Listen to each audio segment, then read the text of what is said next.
Messieurs, dames, bonsoir et bienvenue pour les informations pour ce vendredi 7 août 2026. Les éleveurs inscrits et éligibles au programme de concession sur l'alimentation animale, l'une des mesures de soutien proposées par le ministère de l'Agriculture, ces éleveurs ont donc commencé à recevoir des lettres détaillant le fonctionnement du dispositif. Le gouvernement a également débloqué une enveloppe de 20 millions de roupies pour la première phase du programme, prévue pour une durée de 6 mois. Ce programme s'appliquera de la même manière aux éleveurs de pralin et de la digue.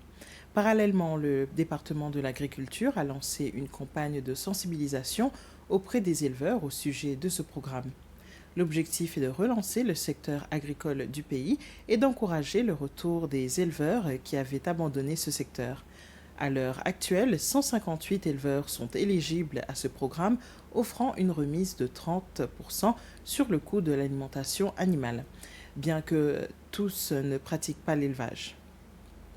Le vice-président Sébastien Pillet a annoncé que le Conseil des ministres a approuvé en principe l'accueil par la Seychelles Broadcasting Corporation, la SBC, de la prochaine Assemblée générale annuelle de l'Association de radiodiffusion d'Afrique australe, soit SABA. La réunion est prévue pour le mois d'octobre de cette année. Il s'agit de l'un des nombreux sujets abordés par le Conseil des ministres lors de sa réunion hebdomadaire habituelle, présidée par le président Patrick Hermini.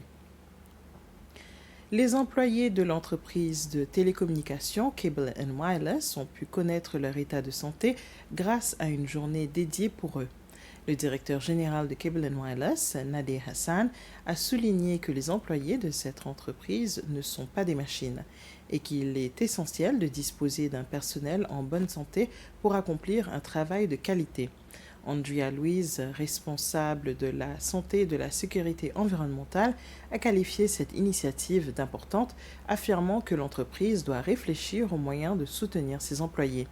Ce n'est pas la première fois que Cable & Wireless organise une telle activité et elle a fait savoir qu'elle comptait renouveler l'expérience à l'avenir. Et voilà, messieurs, dames, c'est avec ça que nous sommes arrivés à la fin de ce bulletin des informations. Retrouvez-nous à 19h pour les informations en anglais.